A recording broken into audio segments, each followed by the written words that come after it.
এক্সপিকাল লৈছে এক্সপিকাল লৈছে এইকেইটা মই বিৰাট ভাল পাওঁ এক্সপিকাল লৈছে এইকেইটা বিৰাট ভাল পাওঁ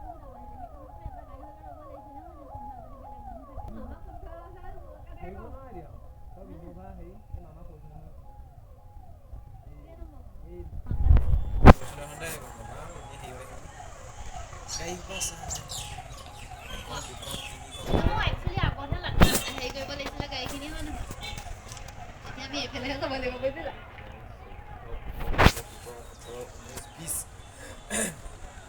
ইন'ভা কাল চা